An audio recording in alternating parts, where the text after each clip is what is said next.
მოგესალმებით მეგობრებო, პირველ რიგში ვერთდებით ამ თელიერის მწუხარებას, ჩვენ შეგნებულად გავაჩერეთ სოციომედია აქტიობა თელი ამ პროცესის მანძილზე, თუმცა დღეს დავბრუნდით და ჩვენი ეპიზოდის სტუმარია ბატონი ამირან სალუქვაძე. მოგესალმებით ბატონო გენერალო და პირველ რიგში მადლობა რომ გვესტუმრეთ და რა თქმა უნდა, ეხლა ჩვენ ხაზი უნდა გავუსვათ იმას, თუ რასაც უყურებდით თელი ამ კვირის მანძილზე და უყურებდით პირველ რიგში ის რომ ეპოქა დასრულდა დიდი, რა თქმა უნდა, როგორც იტყვია, როგორც თქვენს ბრავალად შედა, ალბათ ერთ-ერთი სწორი შეშეფასება იყო თელი ამ პროცესის, თუმცა დავინახეთ აი ბოლო წლებში ალბათ ყველაზე დიდი ერთობის დემონსტრაცია ქართველიერისა, როგორც სიმბოლო იმისა, თუ სად დგას რა ღირებულებების ირგვლივ ერთიანდება ერი ნებაყოფლობით და არა რაღაცა მაქინაციით, იმიტომ რომ ამ პროცესში არა, ბევრს შეიძლება ქონდა ცდილობა იმისი, რომ თელი ეს პროცესი თავს მოხვეულად წარმოეჩინა და იყო საუბრები, რომ აი, როდესაც პოლიციელები მივიდნენ პანაშვიდზე, როდესაც ექიმები მივიდნენ პანაშვიდზე, რომ თითქოს ეს სახელმწიფო რესურსით დაორგანიზებული და აი ეცადნენ რომ ამ კუთხითაც შემოევლოთ ამ პროცესის. თუმცა ჩვენ ვნახეთ რიგები, საათობით რიგები, ვნახეთ ბავშვები, მოხუცები, ახალგაზრდები 24 საათის მანძილზე ეს უწყვეტად მიედინებოდა მართლაც რომ ხალხი ზიმდინარე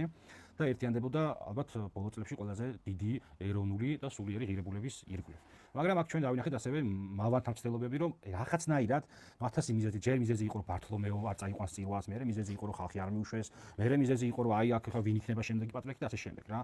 ამ მოვლენებს ალბათ თავისი შეფასება უნდა კონდეს და მკაფიო უნდა კონდეს, თუმცა სანამ შეფასებაზე გადავართ, მოდი ხაზი გავუსვათ, ეხლა თქვენი აზრიც საინტერესოა, რა ერთობის დემონსტრაცია იყო ეს, ანუ რამ განაპირობა, გასაგებია ილია მეორე სხვა წლა, მაგრამ აი თითქოს ჩემი აზრით ეს იყო აი ამდენი ხნის მანძილზე რომ დაგროვდა რაღაცა ქართლს სურდა ერთიანობა რაღაცა სწორი ღირებულების ირგვლივ და იპოვა ეს სწორი ღირებულება რა, ესეც შეიძლება ესეთი შეფასებაც ვიცეთ რა მთელ ამ პროცესს.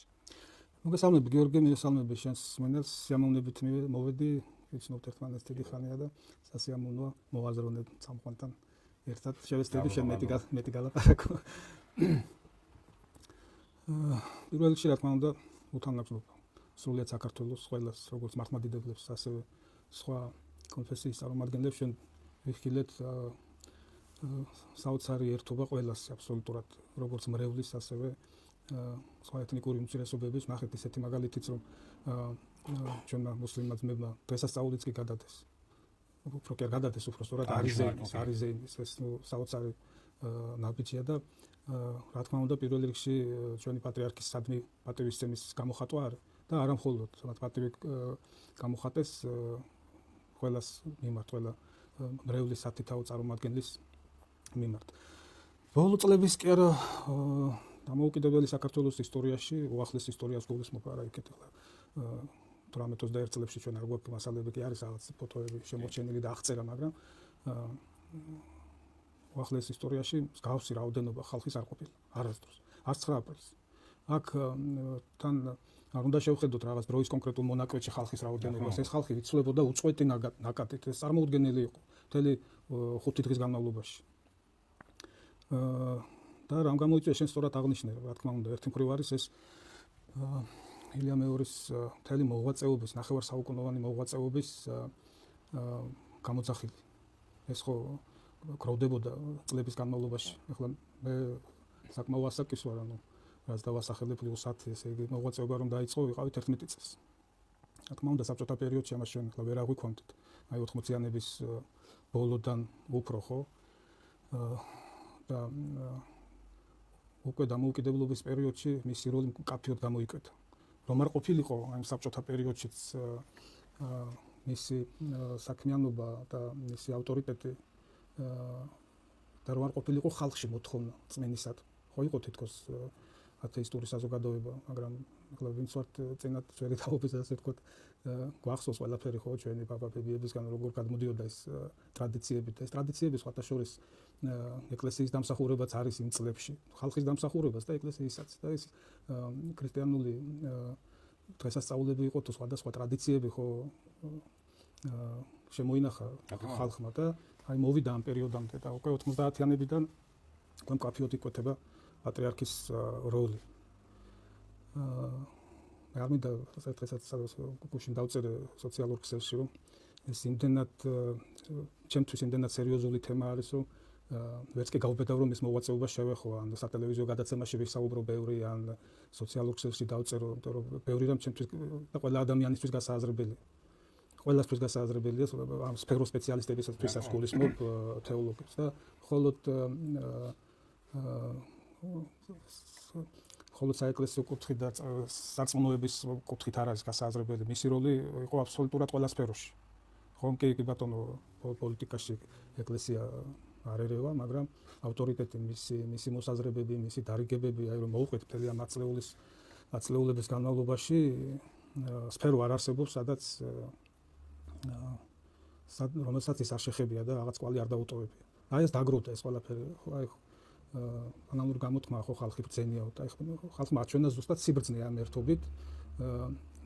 ხალხში იყო მეხსიერებაში ეს ყველაფერი, ნამცეც ესე ყოველ დღიურობაში დაგროვილი და კი, ყველასათვის გასაგები იყო ახლა ყველა მოკვდავია და ადამიანი ასაკში რომ შედის და თან როცა იცი რომ ჯანმრთელობის სხვა პრობლემები და რაღაცა თითქოს ყველა ელოდა ამას, მაგრამ მაინც მოულოდნელი აღმოჩნდა, როცა საავადმყოფოში გადაიყვანეს და შეიმჩნეოდა იქ ხო რაღაც აჟიოტაჟი პაციფიკაცი. ხო, მიუხედავად ამ ყველაფრისა, თითქოს აი რამდენიმე საათი ელოდებოდა ინფორმაცია, რომელიც გავრცელდა, იყო არ ვიცი რა სიტყვა ვიხმარო, რაღაცა შოკის მომგვრელი ყველა ქართველისთვის, ყველა მოქალაქისთვის, ამ მართლმადიდებლებს კიდევ ერთხელ ამბობ შეგნებულად არ გამოვყოფ. და ხალხმა აჩვენა აი ეს დაგროვილი რაც იყო მის მიმართ, მისი ღვაწლის მიმართ, მისი საქმიანობის მიმართ, მთელი პატრიოტიზმი, რისი გამოხატვაც კი სათითაო ადამიანს შეეძლო. და გამოხატა ერმა აინფორმით როგორც გამოხატა. რა თქმა უნდა ეს კიდევ გრძელდება. ნახეთ ჩვენ აგერ სიონში არ წყდება დაკრძალვის დღიდან ნაკადი. და რაც შეეხება ორგანიზებას ხალხს უნდა დაძახება არ დაჭირვებია. როცა გამოცხადდა ერთი განცხადება გაკეთა საპატრიარქოს მიერ, როდის არის გადასვენება და პანაშვიდის ადგილი და ნახეთ როგორ გადაასვენეს სამებაში და აი იმ დღიდან იმ წუთებიდან დაწყებული დაკრძალვამდე ნაკადი არ შეწყვეტილა. აი დაკრძალვის დღესაც ხომ გამოცხადდა, ახლა მე საშვების და იმის თემას ორგანიზების ცალკე შევეხები. ხო, თითქოს წესით უნდა ყოფილიყო მოლოდინი, რომ აი საშვებია და რაღაც და შეიძლება ნაკლები ადამიანი მისულიყო, მაგრამ აი წარმოიდგინეთ ვიღაცა სპეკულაციისთვის გამოიყენა ეს თემა.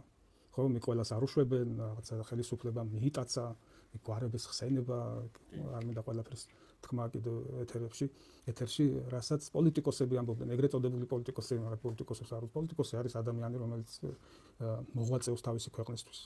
ყველას თავისი იდეოლოგია აქვს, თავისი პლატფორმა აქვს, თავისი მეთოდები აქვს პოლიტიკური საქმიანობის, მაგრამ პოლიტიკოსი არ უნდა ებრძოდეს საკუთარ ქვეყანას, საკუთარ ერს და პატივს უნდა სცემდეს სათითაო ადამიანის, აი თუნდაც რელიგიას დაწმობაზე ვსაუბრობთ ყველა ადამიანს, ხო? და თემა არ არსებობს საერთოდ აი წლების განმავლობაში, ხო აკვირდებით, რომელი თემის უკუმა გადატრიალებას და თავის სასარგებლოდ მორგებას ასtildeო. და აი რატო ვეხები ახლა საშვების თემას? აი ყველა მოქალაქემ გაიგო სპეციფიკა ამ დაკრძალვის დღეს, როცა ჩამოდიან მაღალი რანგის სტუმრები, ნახეთ ჩვენ ჩამოვიდა სომხეთის პრეზიდენტი, აზერბაიჯანიდან ჩამოვიდა პარლამენტის თავმჯდომარე, ჩამოვიდნენ მაღალი რელიგიური პირები სხვადასხვა ქვეყნებიდან და ასე შემდეგ. ახლა ჩამოვიდა სტუმრები, ხო, არ მიმიქცევია ყურადღება სტუმრების ჩამონათვალისთვის, ხო, აი ელემენტარული თემაა, რომ იქ რაღაც პროტოკოლური ღონისძიება იქნება. სტუმრებიც რომ არ ყოფილიყო, დაკრძალვას მაინც რაღაც თავისი სპეციფიკა აქვს, როცა ასეთი დონის ადამიანზეა საუბარი და როცა ელოდები, რომ უზარმაზარი მასა, ცუდი სიტყვაა, ბოდიში ვიხდი, მაგრამ უზარმაზარი რაოდენობა იქნება მოსახლეობის. ამას ხომ ჭირდება მოწესრიგება და ყველა მოქალაქემ ეს გაიგო ნორმალურად, არავის არ უწუწუნია, უზარმაზარი ზღვა ხალხი იყო დაკრძალვის დღესაც და სოციალურ ქსელში იქნებოდა ეს თუ იქ ადამიანთა სადღაც იმ რიგში, სადაც ხალხი იდგა. რა ვიცი, არავის არ გაუგონია მგონი დაწუწუნება, რომ აი ახლოს რატო არ მიშვებენ და რაღაც. ვერ მიხვა, ხო?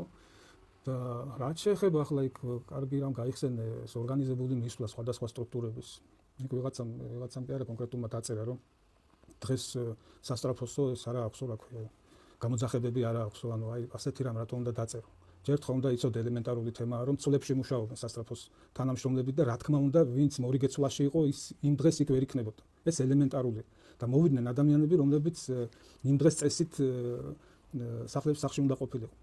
ეს ერთი, მეორე, სადმე რაიმე მოხდა ისეთი, რომ სასტრაფომ დაიგვიანა ან ვინმეს სამედიცინო მომსახურება ვერ გაუწიეს ამის გამო, სადმე რაიმე გავიგონეთ. საჯარო მოხელეები დაინახეს და ეს პრობლემა. ხო, და საჯარო მოხელეები ხლა ვისაც კაფიოთ იდენტურად გამოყოფილი საჯარო მოხელეები. ვისაც უმუშავია და უმსახურია, ყველა მიცის რომ ნებისმიერი ორგანიზაცია მსგავს რაღაც ორგანიზებას არ უწოდებ ნებისმიერ ასეთ უბრალოდ ბოდიშეთ, უბრალოდ ადამიანის, აი თანამშრომლის აი ახლობის ამბავი რომ იყოს, იქაც ორგანიზებულად, იქაც ორგანიზებულად მიდიან თანამშრომლები, კოლეგები, მეგობრები, მეზობლები და რა ვიცი, ხო, იმ ადამიანის გულში რა უდევს, აი გარდა, ცუდია ის ზიხარ, ბოდიში, ზიხარ და ბუღრიდან ვეჩერდები რომ რაღაცას შირქის მიაწყო და აქ იმაზე კი არა ჩვენ ზუსტად ვიცოდით ეხლა ნუ ცდელობა იმისი რომ იცი რა ვითომ ამ სხვებსაც უყვარდათ პატრიარქი როგორ ეხლა რაც აქამდე ვუყურებდით ეთერებში ამ ადამიანებს ნამოქმედარს ამ ადამიანების სიტყვებს არც ერთ მათგანში არ იყო ჩვენ წლების მანძილზე ვისმენდით ზიზღს ვისმენდით შეურაცხყოფას ვისმენდით რაღაცა ბრალდებებს უსაფუძვლო ბრალდებებს რომ შენ პრორუსი ხარ იმიტომ რომ ამერიკის დროშა არ გიჭირავს და შენ რაღაცა პუტინის აგენტები და მონები და დაადანაშაულეს ის რომ უკლედ ახლა არ მინდა სახელი გავიხსენო, ერთ-ერთი ჟურნალისტი როდესაც გარდაიცვალა, ნუ მის ციკლში დაადანაშაულეს, რომ უშუალოდ საპატრიარქოა მისის და მოკლედ ბევრი და მათ შორის კიდევ ეხლა ჩვენ პეტრე ცავას შემთხვევაც გვახსოვს, ხო, როგორი ბრალდებები წარმოჩი შეურაცხყოფილი და ისეთი, რომელიც არა მხოლოდ ესეთ უმაღლეს ხო, ნუ რელიგიურ წარმომადგენელს კი არა, ადამიანზე არ იქნება, ხო, ეხლა ისე რომ ვთქვათ რა, მორალურად, კაცურად ვთქვათ, ესე რომ ვთქვათ. და ეთერში დაატარებდნენ და მთელი თვე სახალისება იყო ამის. წამყვანი იყო თუ სტუმარი მაგას ვხვდებოდი და მე ამას უკვე პოლიტიკოსები აყენო გამოსაძიებელია ეს შემთხვევა, მოკლედ მთელი ეს კამპანია, ზიზღის ენის კამპანია მიმდინარეობდა ამ ფლანგზე. და ბოლოს აღმოჩნდა, რომ იცი რა, ჩვენ რატო ვერ მივედით დაკრძალვაზე, სიტყვით რატო ვერ გამოვედით და შეეძლო, მასა შეეძლო, მისულიყო ჩვეულებრივი პანაჟი. ხსნათ მაგას თავისი. გავიხსენოთ ქრონოლოგია. აი წუთებიდან როცა გავცელდა ინფორმაცია, რომ პატრიარქი საუნდტროფოში გადაიყვანეს და მიხვდა ყველა რომ რაღაც ცუდი ხდებოდა. და რა ჟრეამული ატყდა სოციალურ ქსელში. კი, იმ ბაბლში, იმ საზოგადოებაში. იქ ბაბსთან ქვემოთ არის საკმაოდ ისეთი ცნობად ხალხზეა საუბარი. ჩვენ ხო ახლა არ ვკითხულობთ მონიტორინგს, ახლა მე პირადად სოციალურ ქსელში რო ვიყურებ ვინც ხავს გამომწერი. ყველა შეხვდა, მე ძალიან ბევრი შეხვდა, შეურაცხყოფები. შენახული მაქვს აი რისთვის გამოქვეყნებასაც ვაპირებდი ზოგი რამ დავდე კიდევაც. ერთօრჯერ გადავიკითხე რისთვის, ეცი რომ სწორად აღვიქვამთ თუ არა რაც ხდებოდა იქედან, რა ეს ქრონოლოგია კიდევ ერთხელ რომ გამიაზრებინა, განსაკუთრებით ახლა გუშინ როცა ამ თემაზე დავწერე სოციალურ ქსელში ცოტა ვრცლად გამოვიდა.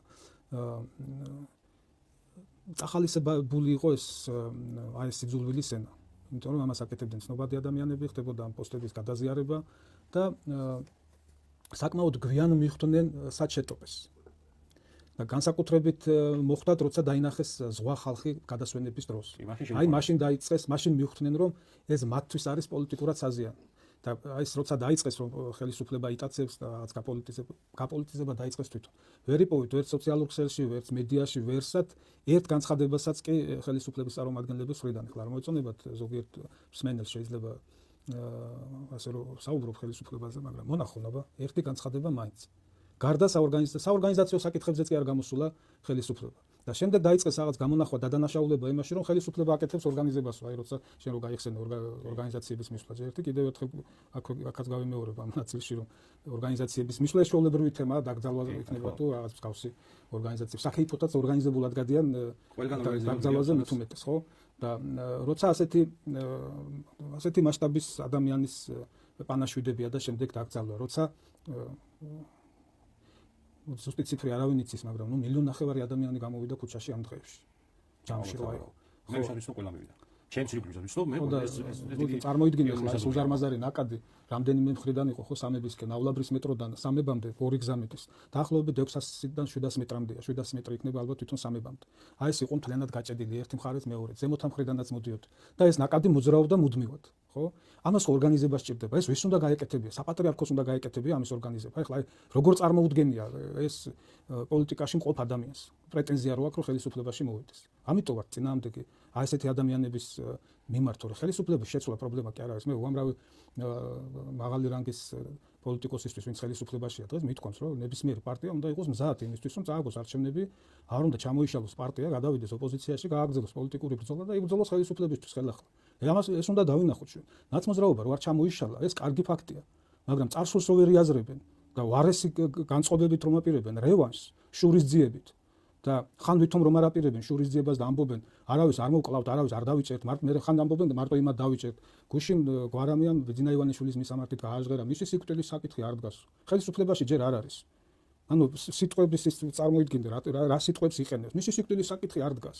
აი ეს ის თქვა, მე არ შემიშვესო და გვარამია იყო. რატომ უნდა გავიხსენებ, ვინც მაგინებელი იყო, ერთ-ერთი ეგ იყო. ჯერ რასინდისით უნდა მისულიყვნენ ზოგიერთები, ვისაც საშვის ის ქონდა, რა ქვია, საშთან დაკავშირებით პრეტენზია. აი რასინდისით ზუსტად მაგის გამო. აი გვარამია ხო საერთოდ მის რო ყავდა ეს კოლეგა ერთად რო ილანძღებოდნენ და თქვენს რო აყრიდნენ ერთმანეთს და რაები აქვს ნაკეთები.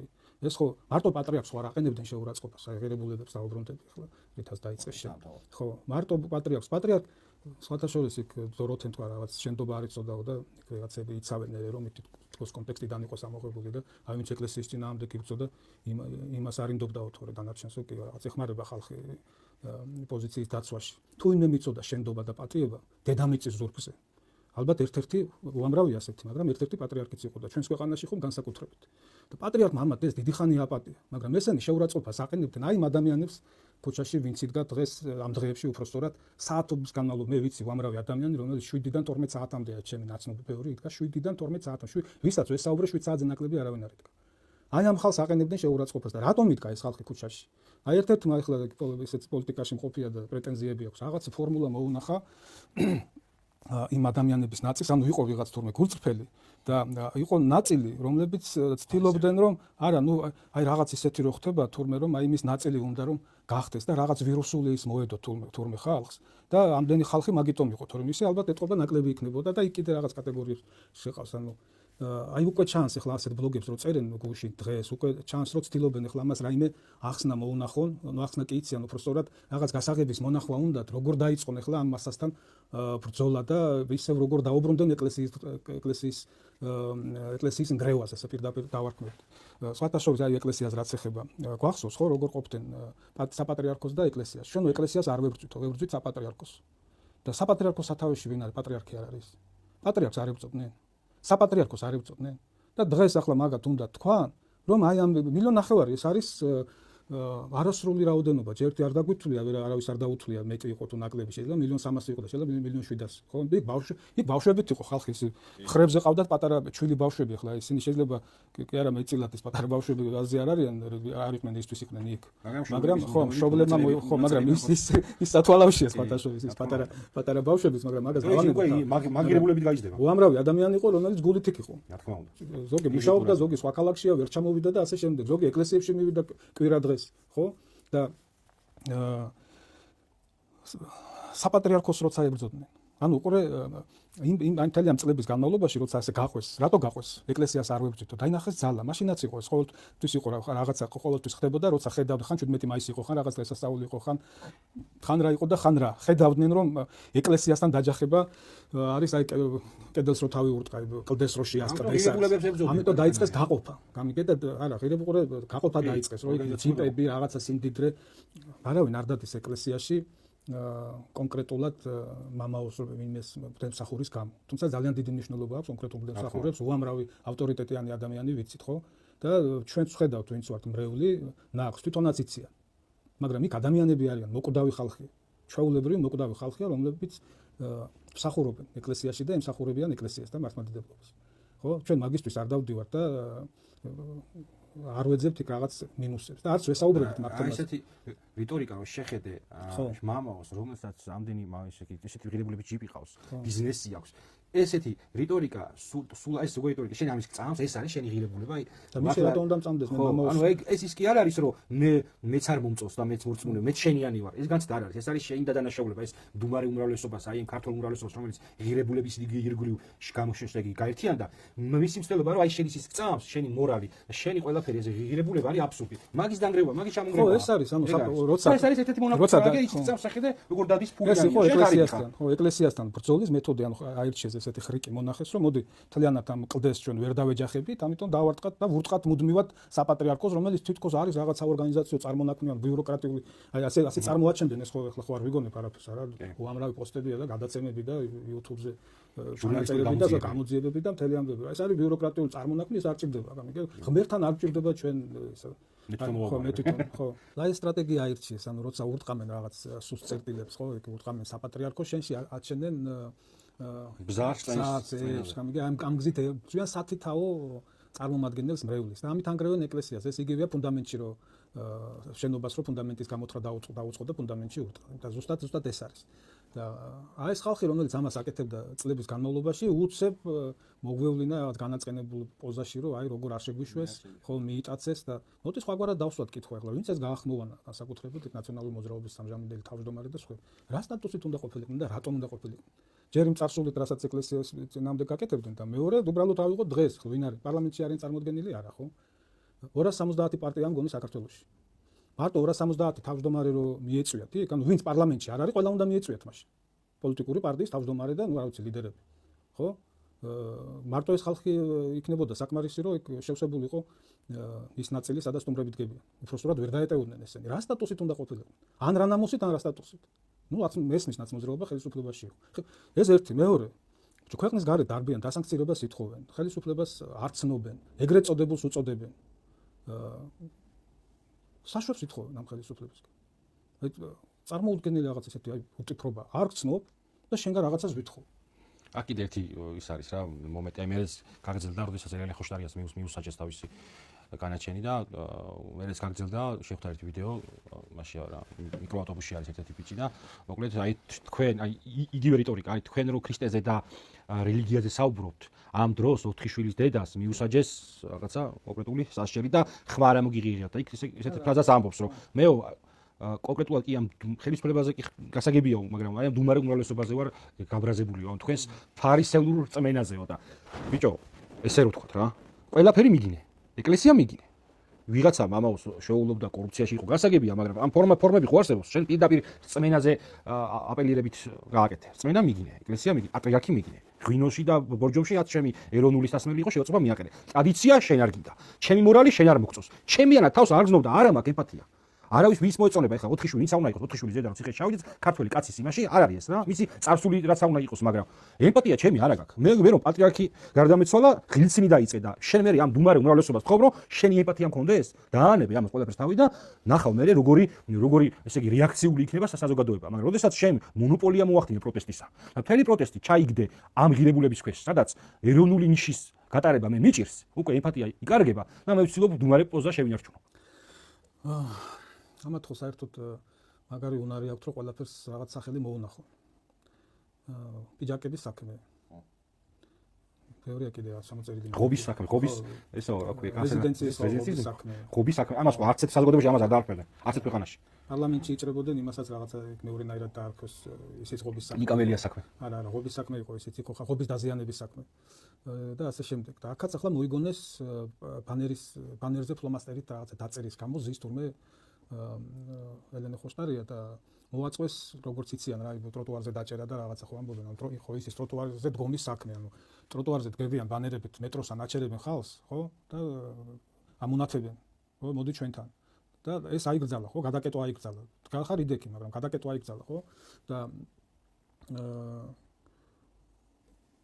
დაიწყეს მაშინ ხო აი ყველას ხო ვერ დაიწყე რაღაცა დგომის საქმე აქაც ახლა მოაწყვეს ეს მასობრივი ისა რომ აი ბანერების ის დაიწყეს ახლა რაღაცა ხატუნა აი კახაკალაძის ბანერი დააფინეს და აწერდა ყველა რომ აბა თუ დაგვიჭერ თვითონ დაიჭერეს ვინმე ანუ იატაკზე იმაზე ასფალტზე რომ რაღაც დააფინეს მათივე მოტანილი და იმაზე რაღაცას ხატავდნენ მაგის გამო ხო არ იჭერდნენ გირაოს გადაუხდელობის გამო ხო და აბა სადონ ახლა ვის წინააღმდეგაც რაღაც სხვა საქმეზე სისამართლის საქმე აღსრული და გირაო უნდა გადაიხდო ასეთი ხო უამრავია წლის განმავლობაში ხო მუდმივად ვიღაცას ეფარდება გირაოს გადახდა აბა სად უნდა არ გადაიხადო ყველას დაიჭერე ორი შვილის მამა იქნება თუ 7 შვილის დედა არ აქვს მნიშვნელობა ხო რაღაც დაარღვიე შეგიფარდეს გირაო უნდა გადაიხადო არ გადაიხდი დაგიჭერენ ანუ დაგჭერას და რა ყვეთის ღონისძიება ხო იმ კონკრეტულ მომენტში და ზუსტად იციან რის გამოც არის რის გამოც მიესაჯა ხო რაღაც დააზიანა უნდა გადაიხადე გირაო არ გადაიხადა დააკავეს და ასე შემდეგ დეტალებში არ მინდა კი ახლა მოდით შევხედოთ რა შვაში აქ ეკლესია არ წმენა ხო ანუ პროტესტით რო არ გამოვდივარ მაგიტო შენს გვერდით რო არ ვდგავარ პროტესტში და რატომ უნდა ვიტყვი ანუ მივყვეთ ამ პროტესტის ანატომიაში რას აპროტესტებენ დაიწყო არჩევნებით ნუ პროტესტები მანამდეც ყოფილა მაგრამ ამ ტალღას ვიძახთ ხო თითიდან გამოწვეული რაღაცა გაჟონვა მოიგონეს მესამე დღეს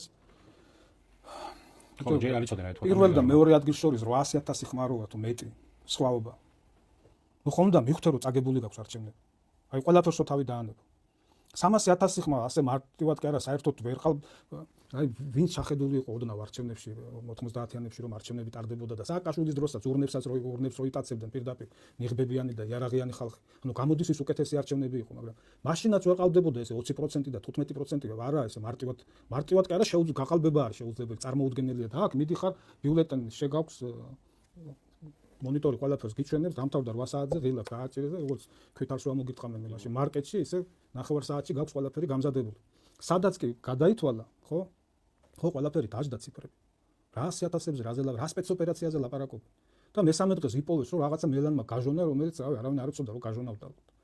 და გაჟონა და ეგეც მამისა ხო მე ვიცოდი რომ ეხლა გაჟონა. ესეთი ის რაღაცა იმიტომ მოგცეს. ხო, ჩადე რომ უნდა ჩადო. და ინსტრუქტორს უტარებდნენ სათითაოდ და თვეების განმავლობაში გადიოდა და თვითონ აკეთებდა მაგის რეკლამას კიდე რომ ეს მე რომ მივედი კარგია. ხმის მისაცემად რომ მივედი მე ხო არ ვიცოდი რომ გაჟონავდა. ანუ ეს უყურე რა მომენტია.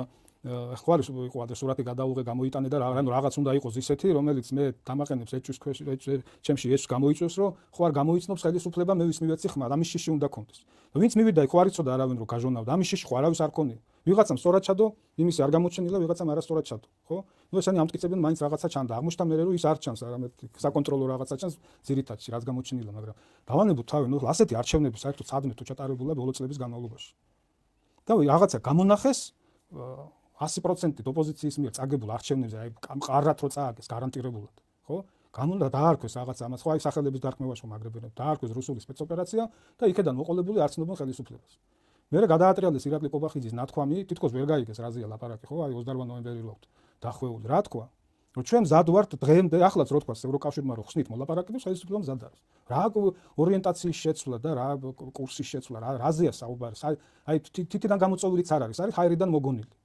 ამიგე სიცრუე აი მოგონილიც არის სიცრუე უბრალოდ დეზინფორმაცია და პირდაპირ სიცრუე ჰაერიდან მოგონილიც არა და სიცრუე უბრალოდ ხო იმ დღიდან ჯერთი ბრიფინგზე ახლა გასაგებია რომ მათი მომხრეების უმეტესობა ისმენს იმას რასაც მოუჭრიან მათ ტელეარხებზე და მათ სოციალურ ქსელში ხო რომელიც რასაც კითხულობენ ხონდა გეყოს ადამიანს რაღაც იმის უნარი რომ აიღო და ნახოს სრული ბრიფინგი და გამოიტანო დასკვნა და მიხვდე შენ თუ მართლა ევროკავშირი გინდა და ევროინტეგრაცია გინდა მოისმინე რომ ქვეყნის პრემიერ-მინისტრს ვარი არ უთქვამს ევროინტეგრაციას თქვა რომ ამ საკითხის პოლიტიკურად გამოყენების საშუალებას როგორც ბერკეტს რომ შენ ყოველ 5-6 თვეში როგორც კანდიდატის სტატუსი იყო მე ლაპარაკო რომ გამიხსნი თუ არ გამიხსნი ჩვენ აღარ ვაყენებთ ამ საკითხს რომ ეს აღარ იყოს აქ მუდმივად აქციებისგან აი ეს იყო ეს თქვა თუ თქვენ გადაწყვეტთ ჩვენ რომ ეს ევრობიუროკრატია მე როგორ გამოიხმაურა ამ პროტესტს როგორ დღემდე როგორ ასაზრდოებენ კალასები და ფორდელაიანები და მისი მომხრეები აი ეს არის პროტესტი უყურე რატო დავიწყე ახლა ამის ცოტა გამიგრძელდა ანუ ერთი თემა არჩევნები იყო მეორე თემა ეს ბრიფინგი იყო იქედან მოყოლებული მოდის და განან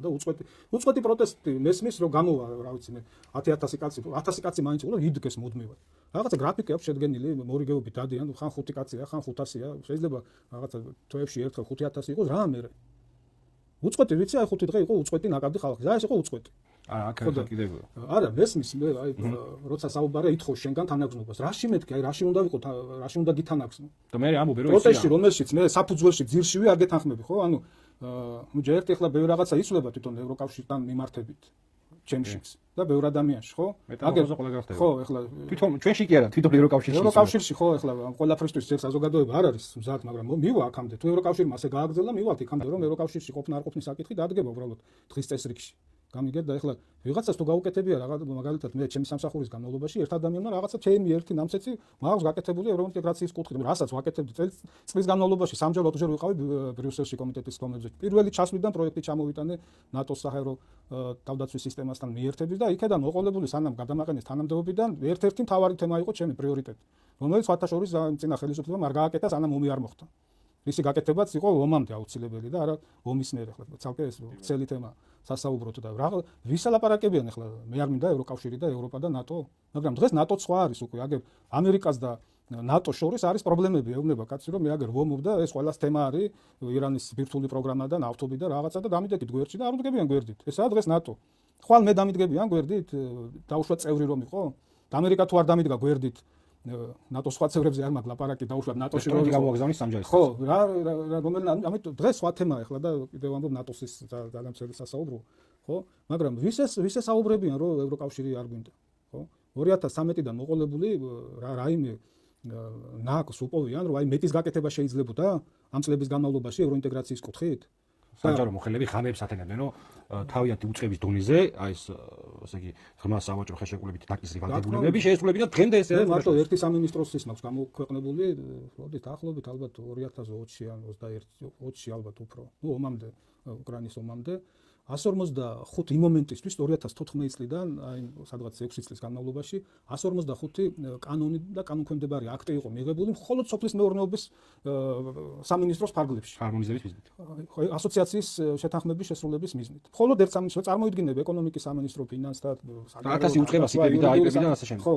ხო და სხვა სამუშაოა გაკეთებული და ქვეყანა იყო ესე იგი წლების განმავლობაში ასოცირების ტრიოს ლიდერი და არა მარტო ასოცირების ტრიოს, არამედ კანდიდატებს შორის ყველას შორის ევროპულ ქვეყნებს უსწრებდნენ და უცებ რაღაც გადატრიალდა დაიწყო უკრაინაში ომი, აქ შეიცვალა მიზნები ჩვენს ქვეყანასთან მიმართებით, რაღაცა სხვა რამეს ელოდნენ, ვერ მიიღეს ეს სხვა რამე და უცებ ესე იგი ლიდერი გახდა მოჩანჩალი. ახლა რასეუბნებიან უკრაინას და გუშინთან გუშინ მოიდგიან 10-20 წლის შემდეგ მინიმუმ 10 წელს ლაპარაკობენ, როდის შეიძლება უკრაინა გახდეს ევროკავშირის წევრი. ქვეყანა, რომელსაც ეუბნებიან, რომ აი შენ ევროპას იცავ წინა ხაზზე ხარ, მიდი იომე და იმის ნაცვლად რომ ესე იგი რაღაცებზე დახუჭონ თვალი, არ ხუჭავენ თვალს. აი მას. ხო, 10 წლის მერე ვალების გადახდას თხოვენ. უმეტესობა ხალხს ბიჭო, არ ვიცი როგორ აი ყველაფერი წვრილმანი როგორ გინდა აუხსნა. დახმარების ძალიან დიდი წილი არის ვალები. მესმის იქ რაღაც ახლა თანხაზე საუბრობენ და იქ რუსეთის რეპარაციებიდან უნდა იქნას გადახდილი და ასე შემდეგ. ეს სხვა თანხა იმის გარდა უამრავი ვალია აღებული, რომელსაც დახმარებას უწოდებენ, არის მათში გრანტი და არის დაბალპროცენტიანი სესხი. და ამას იმით так ბევრი ამარტა დაბალპროცენტიანი სესხი. ყველა ქვეყანას აძლევენ ნებისმიერი საფინანსო ორგანიზაცია, აი მსოფლიო ბანკი, აზიის განვითარების ყველა ეს მსხვილი ორგანიზაცია არა უბრალოდ ომში დახმარება, ზოგადად ქვეყნებს სესხს რომ აძლევენ, არის დაბალპროცენტიანი. 1%-დან 2%-მდე, 2.5%. აი საშუალოდ 1%-ნახევრიანი სესხია საშუალოდ. ხო, თითქოსზე საუბარი, სიტყვაზე 100 მილიონი მოგცეს სესხი, 20 მილიონი მოგცეს გრანტი. მაგრამ ის 100 მილიონი 1%-ნახევარი უნდა დააბრუნო. ჯამში შეიძლება რა თქმა უნდა იაფი გამოდის.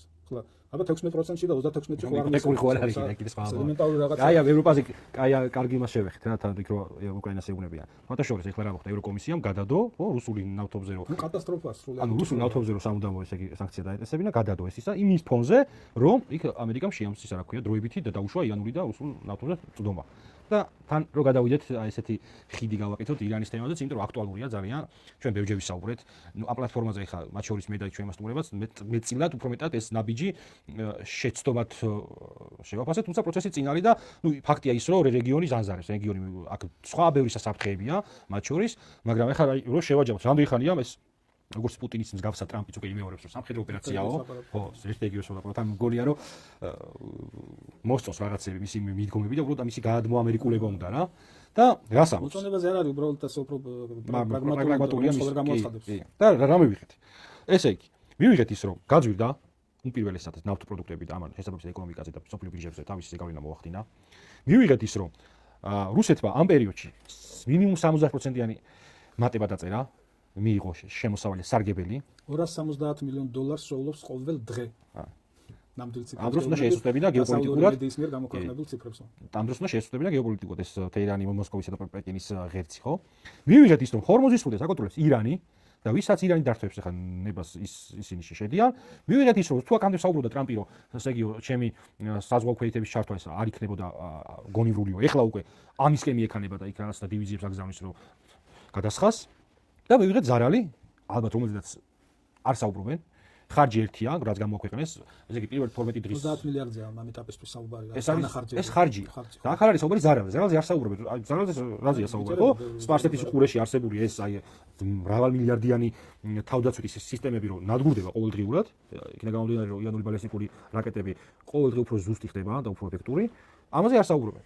შედეგი რა არის? ეხლა აი ამ თელი ამ კამპანიის და ბოლოს რაც კიდე ნიშანდობლივი იყო, სიძიფითა შეხვედრა გადაიდო ტრამპისა, ბუნებრივია ხო? აი ეს რაღაცნაირად ისი არის გაჭედილი ახლა ამ კონფლიქტში, რომ იქ ჩასვლა არ იქნებოდა მისთვის ხელსაყრელი ამ მოცემულობით, იმიტომ რომ იქ საქმე არ არის დამთავრებული. და თან საუბრობს რაღაც მომოლაპარაკებაზე, რომელზედაც ჩვენ არ გვაქვს რაღაცნაირად სრული ინფორმაცია, იმიტომ რომ იანური მხარე ამას უარყოფს, რომ აქ არანაირი ჩვენი მხრიდან მომოლაპარაკებას არ აქვს არანაირი ადგილი, ნუ თუ რაღაც ეჭვების დონეზე შეგვიძლია ვივარაუდოთ, რომ თუ იმე შეიძლება იყოს ეს ალბათ ეს საგარეო საქმეთა მინისტრი შეიძლება იყოს ჩართული. იანისა, იმიტომ რომ ნუ ესეთი ოფიციალური პირივით ხშირად საუბრობს დასავლეთთან მიმართებაში, ისევ საგარეო საქმეთა მინისტრია. ნუ ირანს შევია საერთოდ და ალბათ სხვაებით ასე მოიქცეოდნენ, შეიძლება სინამდვილეში აწარმოებს კიდეც რაღაც არხებით მოლაპარაკებებს, მაგრამ ამას არ ახმოვანებენ. და არ ახმოვანებენ ერთი მარტივი მიზეზით, რომ ამ ეტაპისთვის ამერიკა და ისრაელი ერთად საკუთარ მიზნებს ჯერჯერობით ვერ აღწევენ. ეხლა ჩინეთში ვიზიტის გადადება ახსენე. გასაგებია, რომ ჩინეთში ტრამპს სურდა გარკვეული შედეგებით ჩასვლა. ამ შედეგებით ვერ ჩადის. მაშინ რაზე უნდა ელაპარაკოს? უნდა ელაპარაკოს იმაზე, რომ მე ვებრძვი შენს ერთ-ერთ ძირითად ხო პარტნიორს, რომელიც გასწვის ნავთობს და ასე შემდეგ. ერთ-ერთი მთავარი მიწოდებელი არის, ხო? და ჰორმუზის სრუტე არის სტრატეგიული მარშრუტი ამ ხო დიახ სოფლიოსთვის. არა, ჩინეთზე ვლაპარაკობთ, ხო, ჩინეთის ჩასვლა სოფლიოს თავისთავად. ჩინეთის დამოკიდებულება ჰორმუზის სრუტეზე არის 50%. იმდენივეა დაახლოებით ინდოეთს, გაცილებით მეტია სამხრეთ კორეის და იაპონიის დამოკიდებულება, ხო. ხო და დღეს რომ ჩავიდეს რა უნდა უთხრას, ხო? ანუ გებრწვი და რაზე უნდა ელაპარაკო. ანუ ეს იქნებოდა ჩასვლისთვის და იქნებოდა სხვათა შორის ძალიან ისეთი ხისტი საუბრები იქ. და უნდა ჩასულიყო ალბათ იმ შედეგებით, რომ აი მე ირანი კონტროლზე მაქვს, ხო და მოდი ახლა დავждეთ და ვილაპარაკოთ. ეს ვერ მოხერხ. ეს არ გამოდის. ჯერჯერობით არ გამოდის. მე ახლა შორს ვარ იმ აზრისგან, რომ ამერიკამ თუ მთელი თავისი რესურსები ჩართო, ირანი ამას მუდმივად გაუძლებს. ირანს არ დაუმალავს ახლა თავიდანვე თქვენს, რომ ნახევარწლიანი ომისთვის არიან საათ, ანუ რაღაც გათვლები აქვთ, რომ ამერიკის ზეწოლა, სამხედრო ზეწოლას გულისხმობ, რბილი სიტყვას ვიხსენებ, რაღაც თვეების განმავლობაში გაუძლებს. და მე ჩვენ არავის არ ეპარება ახლა საბოლოო ჯამში ირანი ომს რომ წააგებს, მაგრამ რის საფასურად მოხდება ეს და არის თუ არა ამერიკა მზად იმისთვის, რომ ეს საფასური გაიღოს. და რა იქნება საჭიროდ, ანუ საბოლოო მიზანი რა არის, რა უნდა მოხდეს ახლა. შარშან ომი იყო და მიზანი გამოგვიცხადეს, შედეგიც გვითხრეს, ირანის ვირტუალური პროგრამა განადგურებულია და ასე შემდეგ სარაკეტო პროგრამა და მთელი ამბები. აღმოჩნდა რომ არაფერი არა განადგურებული. ნახეთ, მოვისმინეთ ვიტკოფის განცხადება ომამდე რაღაც დღეებით ადრე თუ საათებით ადრე, რომ ირანს ვირტუალური იარაღის შექმნამდე დარჩენილი აქვს 1 კვირა. და გამახსენდა ეს კოლინ პაუელის სამკოლო. კოლბის საბავშვი. ხო. ნეთანიაჰუ რაღაც 20 წელი ეძახის, რომ ირანს დარჩენილი აქვს 2 კვირა და ოპერაში არის. ატრიალებენ მუდმივად ახლა მე მესმის ახლა ცალკე ძალიან ძელი თემა ისრაელის პრობლემა, ისრაელის სახელმწიფოს შექმნის დღიდან ამ პერიოდამდე აწყობდე და ირან ისრაელის დამოკიდებულება ზოგადად ახლა. მოდი ის უნდა ვთქვა და აღიაროთ, რომ ისრაელს აქვს დღეს სახელმწიფოს ქონის უფლება, ხო? რა თქმა უნდა. აქ ბევრია მოწინააღმდეგე, მაგრამ ავიზრდებათ, რომ საბჭოთა კავშირის შექმნილია და აი ისეთი ადამიანები წინააღმდეგებიან. ერთი მხრივ სტალინისტები არიან, აქ რაღაცა საბჭოთა პერიოდს მისტირიან, ვიცი რა ზოგიერთები ასეთი, მეორე მხრივ ირანს გულშემატკივრებენ იქ რაღაც, ანუ ძალიან ბევრი აჭრილი ამ თემაში და რომ დაულაგდეს ადამიანს, უნდა მიყვეს ისრაელის ჩამოყალიბებიდან დღემდე რა გაიარა. მე ბევრ ამაში ახლა დღეს როგორც იქცევა და რასაც აკეთებს ისრაელი, რა თქმა უნდა, არ ვეთანხმები და რასაც ამერიკა აკეთებს მასთან ერთად. ეს ჩვენზე აისახება, ანუ არაფრად აგდებენ სხვა ქვეყნების სახელმწიფო საერთაშორისო სამართალი დასრულდა. სამართალს დავანებოთ თავი, ესეც ძველი თემაა ახლა გაეროს რაც დაემართა და განსაკუთრებით გამოიკვეთა რუსეთ-უკრაინის ომის დაწყების, ხო და თუმცა მანამდეც, ხო? მაგრამ ნუ მაშინ ფაქტობრივად დავინახეთ, რომ ჩამოშლილია, აღარ არსებობს ძველი უსაფრთხოების სისტემა, არქიტექტურა, რასაც ეძახიან, რომელიც შეკოწიწებული იყო უამრავი შეთანხმებით, ძირითადში, რა თქმა უნდა, ამერიკა, საბჭოთა კავშირის და შემდგომში უკვე რუსეთს შორის. ამ შეთანხმებებიდან დარჩენილია ერთი მხოლოდ ვირტუალური იარაღის არ გავრცელების შესახებ. დანარჩენი ყველა რაც შეეხებოდა შეიარაღების კონტროლს, ყველაფერი გაუქმებული. და სხვაგვარად ეს არქიტექტურა არაფერი არ არის. ამ არქიტექტურის ჩონჩხი იყო შეთანხმებები. ჩონჩხი კი არა ფუნდამენტის და კედელის და სახურავის.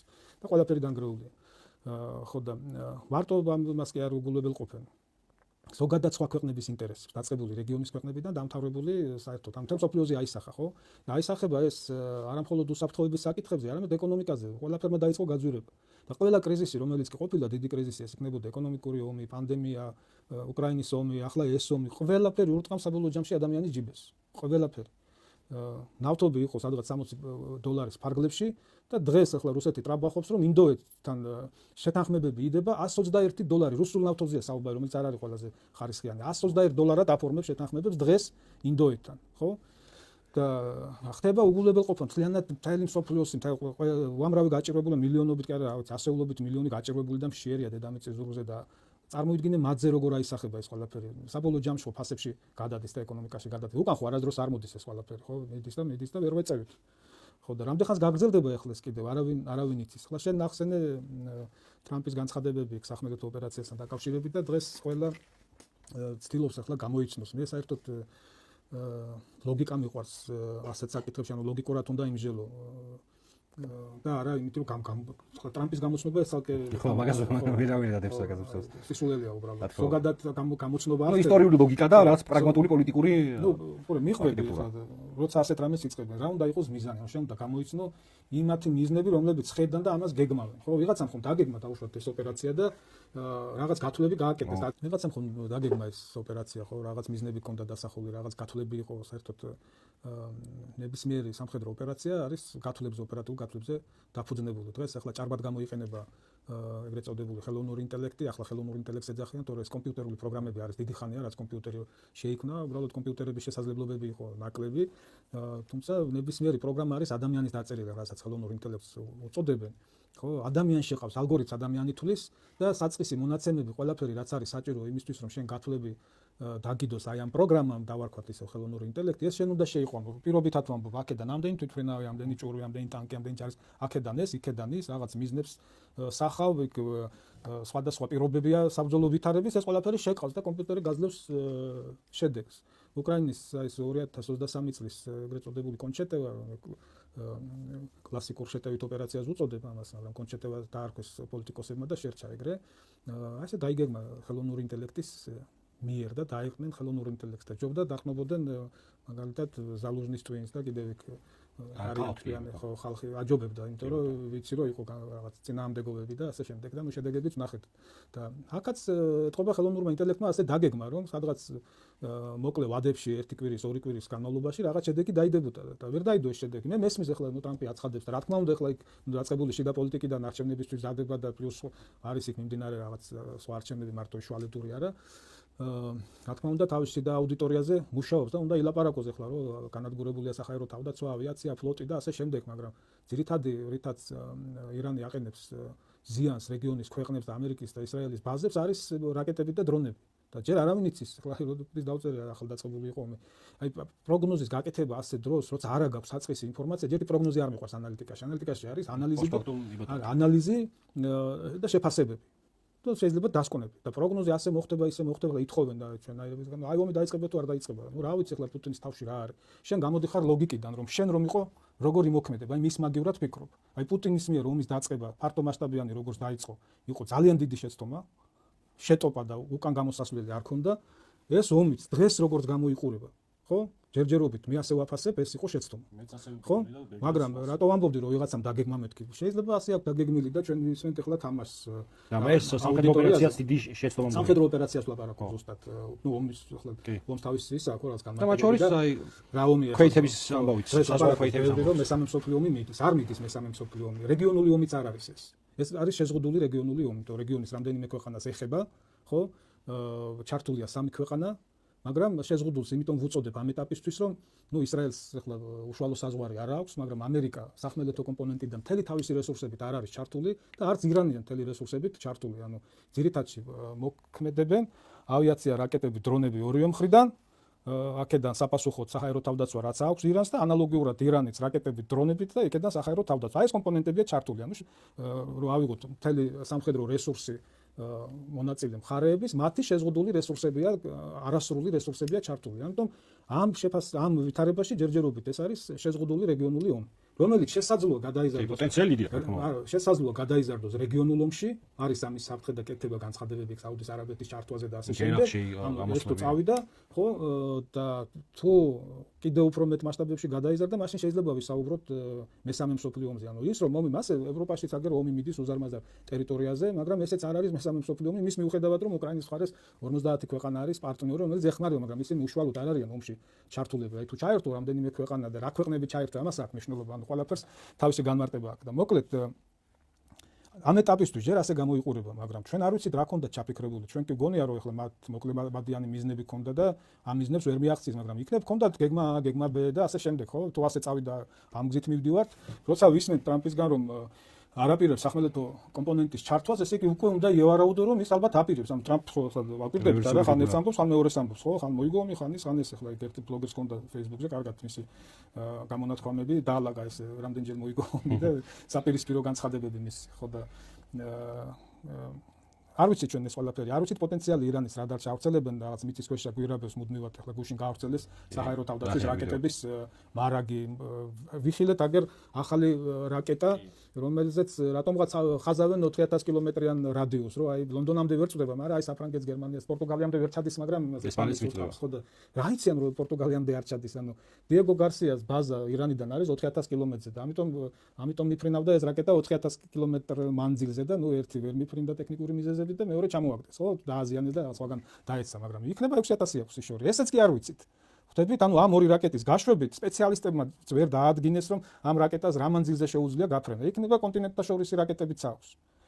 ვიცით, არ ვიცით. ანუ ხვალ რა შესწავლას.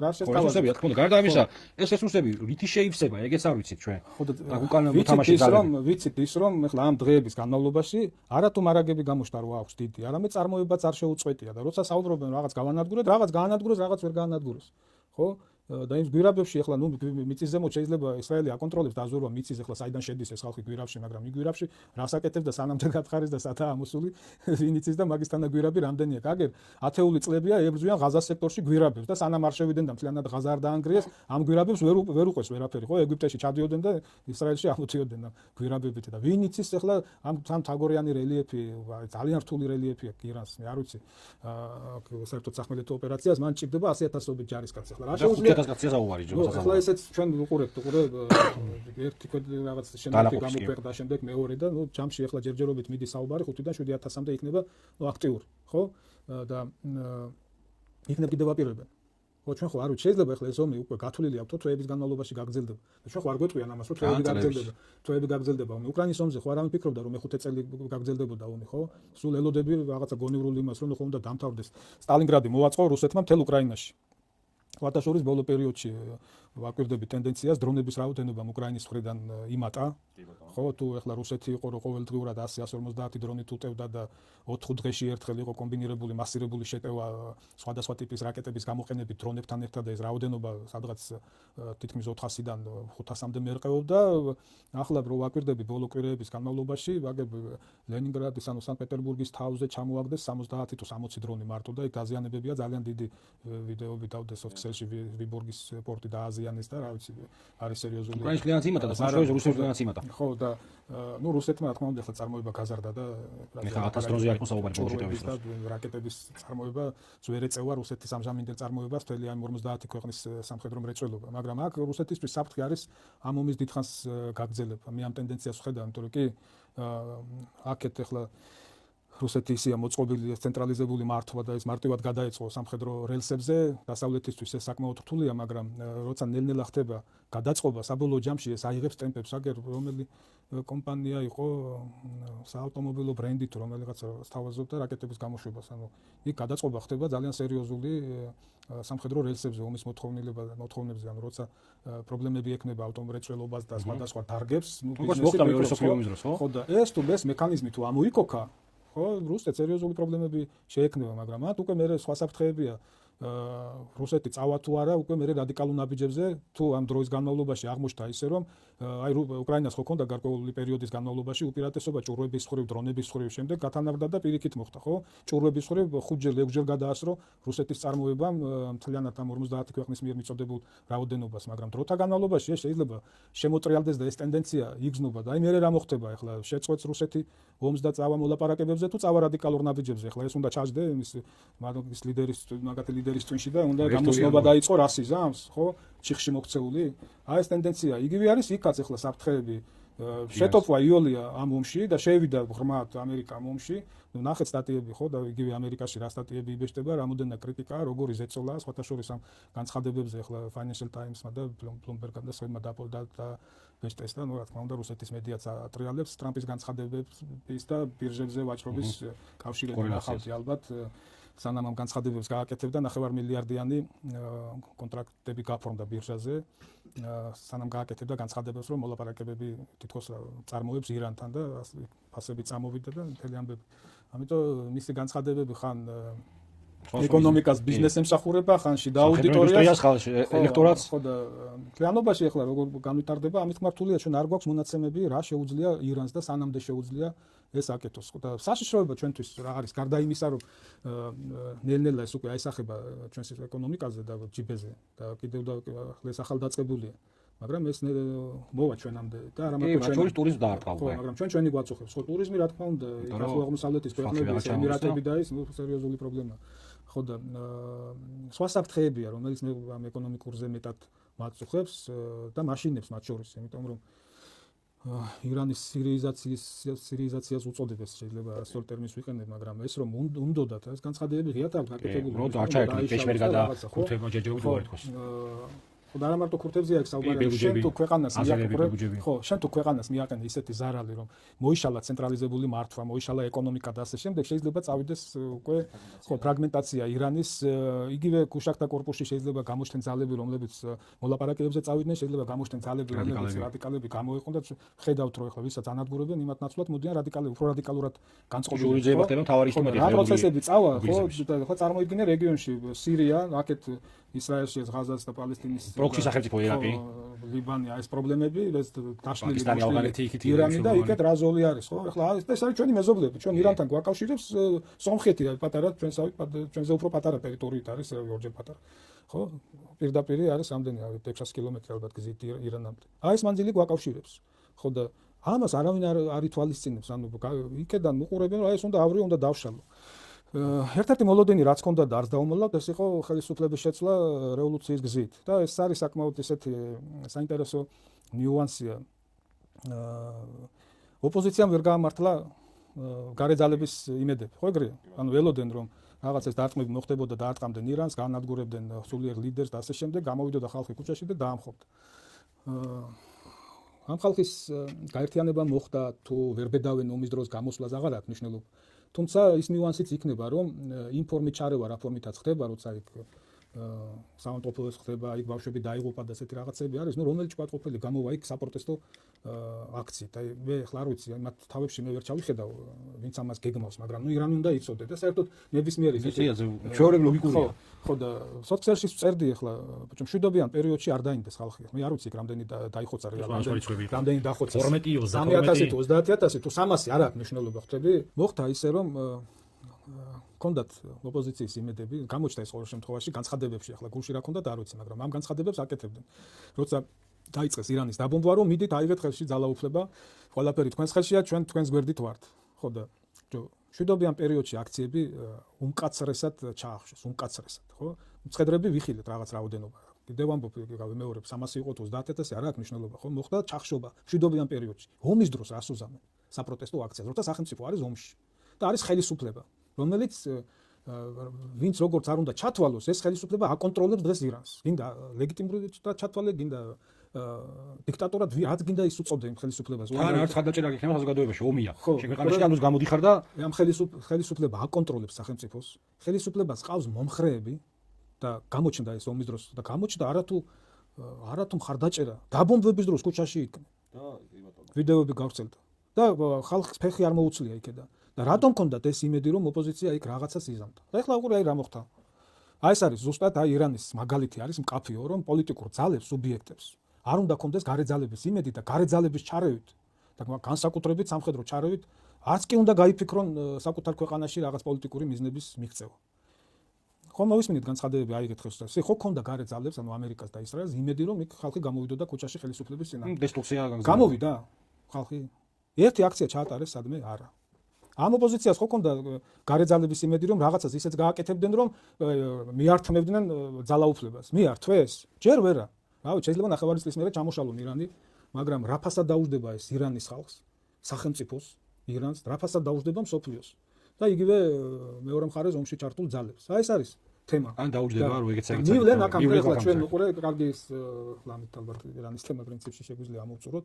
უკვე ისრაელის პრემიერი აცხადებს, რომ ალბათ რეჟიმი შეძლებს ძალაუფლების შენარჩუნებას. და მაშინ რას მიაღწიეს?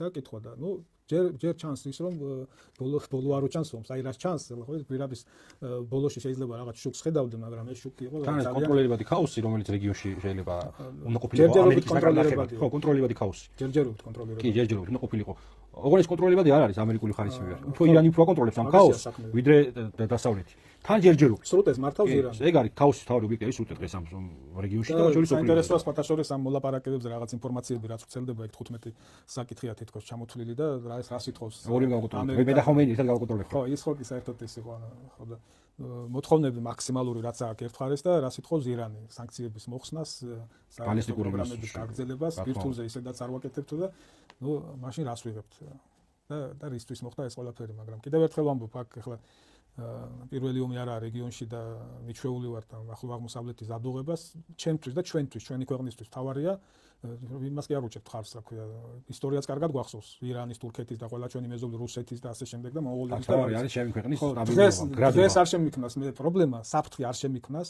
რეგიონს არ შეუქმნას საფრთხეს გულისხმობ სამხრეთ კავკასიას და გულისხმობ საქართველოს აი ამ არეულობებით არ შეექმნას სასიცოცხლო და ყოფნა არ ყოფნის საფრთხე და პრობლემა ეს არის თან იმის ფონზე რომ კარგად დავინახეთ ერის ერთიანობას აქ კიდევ დაუბრუნდები ხა ჩვენ პირველ თემას გასაგებია პატრიარქი რომელიც რაღაც მორაბურის რელიგიური სიმბოლო ერთიანობს უბრალოდ აი რა ღირებულების ქვეშ ზედი გაერთიან და ამ ერის ერთიანობას როგორც ცდილობენ ჩირქიმის ხოლ ინძალებმა რომელიც ასევე აქტიურად ითხოვდნენ რაღაცნაირი ბომბების ცვენას ამ ქვეყნის ტერიტორიაზე და ამიტომ არის საფრთხილო ერთი ეს რეგიონალური კონტექსტის გააზრება სწორად და მეორე კიდე შიგნით სწორი მესეჯების გაჟღერება რომ გასაგებია ხელისუფლება უნდა იცვლებოდეს აბა რა ეს არის დემოკრატიის ფუნდამენტი მაგრამ ის ვინც აი ამ დროშას აღმართავს და ერის გაძღოლას ითხოვს ის უნდა იყოს ერის ღირებულებითი ნაწილი და არა რაღაცა გარედან კოდირებული სისტემა რომელსაც საერთო არ აქვს ჩემთან რომელიც მე ცოტა შორის ემპათიას ითხოვს შემა აი ეგ არის მნიშვნელოვანი და ნუ ჩვენი შეხვედრების ჩვენი საუბრების მიზანიც ახლა განსაკუთრებით ეგ არის რომ მაქსიმალურად ვეცადოთ რომ ჩვენი აზრი და შეხედულება გაუზიაროთ ხებს რომ რეგიონალური კონტექსტის ოდნა მნიშვნელოვანია ადგილობრივი სტაბილურობის მათ შორის და ასევე ჩვენში აქ ჭეშმარიტების ძიება კი არა უბრალოდ იმ ღირებულების გაერთიანების სიმბოლოს ხაზგასმა რაც მართლა გვაერთიანებს და რაც კიდევ გვაპირისპირებს და აი ეს რაღაცა манипуляციები, ბინძური манипуляციები, არა ქართული, არა ადამიანური, არა ჰუმანური манипуляციები, რეალობაში ეს არის პოლარიზაციის თავარი წყარო. ხო და აი გაკვეთილი, ამიტომ ირანის გაკვეთილი უნდა იყოს კაფეო მაგალითი, გაკვეთილი უნდა იყოს უფრო სწორად ირანის მაგალითი ოპოზიციისთვის, საკუთარი თავის იმედზე უნდა იყვნენ და არა გარე ძალების, გარე დახმარების და ბომბებს არ უნდა ითხოვდნენ საკუთარი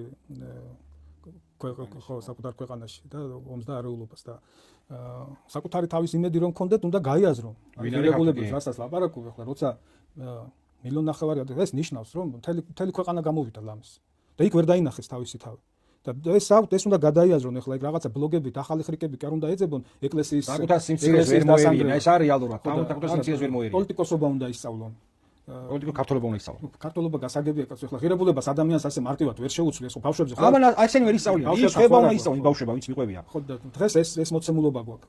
და ის ბავშვები კიდე რომლებიც მოდიან და ისევ ესენი ხვდებიან, იმიტომ რომ ამათში იხარშებიან. ამას ხო ველაპარაკებით სოციალური ქსელიდან და ტელევიზიიდან. მე ყოველ შემთხვევაში კი მიუქმებენ ამ Facebook-ს. მე ფრონტალი სოციალური მეოთხე სოციალის არის Facebook-ის პროფილია, მაგრამ ამას წერ ზუსტად 10 წელია, რომ ჩამოყალიბდი ვინ ხარ, აი პარტიას აყალიბებ. შენი იდეოლოგია უნდა კონდეს და შენს ხალხს უნდა მიყვებოდ. შეიძლება რაღაც შეგეცვალოს და დღეს ის იყავი და ხვალ შეიძლება გადახვიდეს სხვა ფლანგზე, ხლა ეს ხდება ჩვეულებრივად, მაგრამ აი ეს როდის უნდა დამთავრდეს ამ ოპოზიციის დაშლა გაერთიანება, დაშლა არ მოშლა. სანამდე უნდა უყუროთ. არჩევნების წინ გაერთიანდებიან, მერე დაიშლებიან, ახლა ის აი მე რამდენი გაერთიანება. და ხო და მივდივართ ისე ვიქამდე ისე ძალიან ომის დაამთავრა ტრამპმა. კარგ გზაზე დგანდა, იმიტომ რომ ესენი საბოლოო ჯამში ახლა რაღაცნაირად უნდა მოშორდნენ პოლიტიკას. მაგრამ ვინც შემოდის პოლიტიკაში, გაიაზრო სადაა ქართული დასკვნები გააკეთონ კაცო და შემოდი ხარ უცებ ვერ მოიგებ არჩევნებს. შეიძლება მოხდეს კაცო აგერ უკრაინაში ნახე ზელენსკი ვინ იყო მსახიობი და მოიმარა იქაც ტექნოლოგიებით, ხო გარე და რაღაც სხვა ტექნოლოგიებით არ მედი ახლა უკრაინის საკითხებზე ვილაპარაკო. მათი პრობლემაა, მაგრამ აქ შიგნით ერის წიაღში უნდა დაიბადოს ნორმალური ჯანსაღი პოლიტიკური ძალა და უნდა დაინახოს სადაა ერის ნაწილი. თუნდაც პრაგმატულად გათვალო. შეიძლება შენ ახლა არ იყო მორწმუნე, არ იყო რაღაცა ეს ტრადიციული ქართული შეიძლება არ მოგწონდეს, მაგრამ ხომ და მიხვდე იმას, რომ თუ გინდა საქართველოში პოლიტიკაში წარმატებას მიაღწიო, პრაგმატულად უნდა იაზროვნო და რაღაც სწორი ნიშა უნდა მონახო. შეიძლება არ მოგწონდეს ეს. ნუ მაგას მე ხალხი გადაწყვეტს შენ ამდენად გულწრფელი ხარ, ხო, მაგრამ ბოჯო როცა თავზე ახვევ მთელი ეს გაერთიანება რაც არის ახლა ოპოზიციური ალიანსი დაარქვეს თავის თავს სახელების მოგონებაში მაგრები არიან და ამათი გარე პატრონები ხო, ნუ ხომ უნდა მივხვდნენ, აი ხალხი ახლა ვის დაინახეს, აი ამათ ღირებულებები ესა. პარტიები ნებისმიერი ხო, რაზე ეწყობა? არის ღირებულებები, არის რაღაც ეკონომიკური მოდელები, რომელიც ამა თუ იმ პარტიას მოწონს და ასე შემდეგ, ანუ რაღაცაზე დგება, ხო? ეხლა ადამიანისთვის შეიძლება რაღაც ეკონომიკური მოდელი ერთი ან მეორე მისაღები იყოს ან მიუღებელი, მაგრამ აქვს რაღაცა ქართველია, მართლმადიდებელია და აქვს რაღაცა თავისი ღერძი ღირებულებების და პარტიებს რო აყალიბებთ რაღაცა ხომ უნდა ბაზრის შესწავლა, ბაზარი ხომ უნდა შეისწავლო, ხო? ვისთან გაქვს აქ ქართველებთან გაქვს აქ. და არ გიღები ხო ხედავ, რამდენი საპარლამენტო წააგეს, რამდენი საპრეზიდენტო, რამდენი ადგილობრივი, ხო? 10 არჩევნები აქვს წაგებული 11. ხომ და მიხვდე რომ არ გიღებს ეს ორგანიზმი და შენში უნდა მონახო. და ესენი ცდილობენ ეს ორგანიზმი დააზიანონ და ესე იგი 2 მილიონი ადამიანი ხო უნდათ მოირგონ თავის თავზე და არ გამოვა ეს. ჩვენ ვისურვებთ რომ ეროვნულ წიაღში დაიბადება მე ამას ვისურვებ ყოველთვის რომ მადლობა თავარი შეიძლება. დავამთავრებ რომ აი ესეთი ოპოზიცია ბევრჯერ მაგ დაწერილი. სახელმწიფო უსაფრთხოების ერთ-ერთი პრობლემაა სუსტი ოპოზიცია. ძალიან სერიოზული თემაა ეს. ეს არის სუსტი უუნარო ოპოზიცია, რომელსაც არ შეწევს უნარი პოლიტიკური მეთოდებით მოვიდეს ხელისუფლებაში და ხელისუფლებას ვერ უწევს ჯანსაღ კონკურენციას, რაც აბდუნებს ხელისუფლებას და საბოლოო ჯამში ზიანდებით ჩვენ მოსახლეობამ მთლიანობაში ამომრჩეველი და ნუ ვისურვებთ რომ იქნებ გამოსწორდეს აი ამ ჯანსაღ ორგანიზმში უნდა ოპოზიციური ფლანგი გამოსვეს კი არა, უბრალოდ აი ეს ღირებულება. ჯანსაღი ხალხი ღირებულება იყოს ჯანსაღი ხალხი შემოვიდეს თავარი პოზიციონირების ესე იგი მემარცხენე იქნება მემარჯვენე რაღაცა ეკონომიკაში. ეგ საინტერესოა. რა თქმა უნდა, რა თქმა უნდა. მადლობა სურვისათვის და გისურვებთ წარმატებას თქვენ და ჩვენს ერთს მათ შორის.